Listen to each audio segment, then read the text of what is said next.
पुढच्या बातमीकडे दोन्ही ठाकरे एकत्र आल्यास मला आनंदच होईल, ते दोघेही यावेळी सकारात्मक असल्याची प्रतिक्रिया ठाकरे बंधूंचे मामा चंद्रकांत वैद्य यांनी दिली आहे। त्याचबरोबर दोघेही सकारात्मक असल्याने निर्णय लवकर होईल अशी अपेक्षाही त्यांनी व्यक्त केली आहे।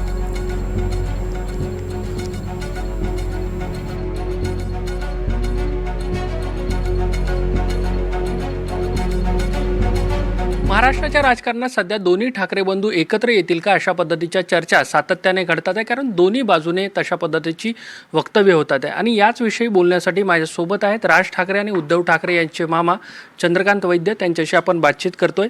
यापूर्वी देखील महाराष्ट्राच्या राजकारणात हे दोन्ही बंधू एकत्र येतील अशा पद्धतीच्या चर्चा झाल्या, मात्र त्याचं पुढे काही झालं नाही। तुम्ही देखील प्रयत्न केले होते, यावेळेस काय वाटतंय?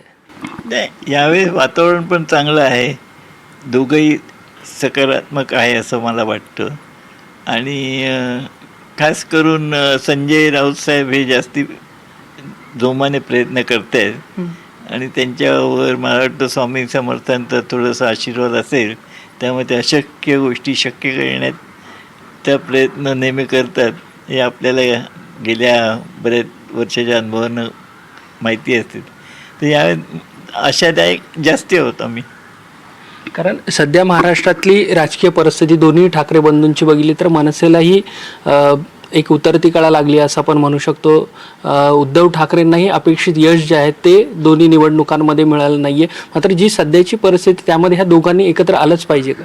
नाही, उतरती कळा चढती कळा असं काय मी म्हणू शकत नाही। शेवटी राजकारण आहे, कोणाला राजकारणामध्ये चढ उतारे होतच असतात, त्याच्यामुळे काय एकत्र येतं तसं काही नाही आहे। पण शेवटी मराठी माणसांची खूप इच्छा आहे आणि दोघांना असं एकत्र आलं तर मराठी माणसाच्या आणि महाराष्ट्राच्या दृष्टीने ही चांगली घटना असेल असं मला वाटतं। यापूर्वी तुम्ही ज्या पद्धतीचे प्रयत्न केले या दोघा भावांना एकत्र आणण्यासाठी, तर त्यावेळेस काय नेमक्या अडचणी आल्या, काय अडथळे आले किंवा काय तुमचा अनुभव?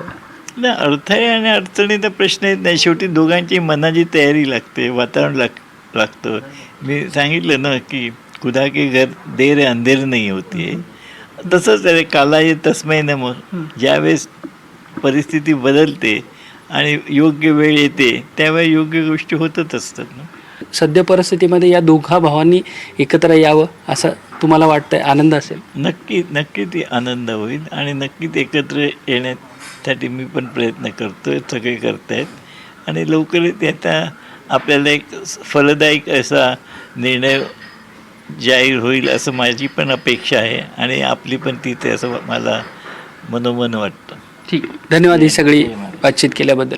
व्हिडिओ जर्नलिस्ट कल्पेश सावर्डेकरसह मी देवेंद्र कोलटकर, NDTV मराठी, मुंबई।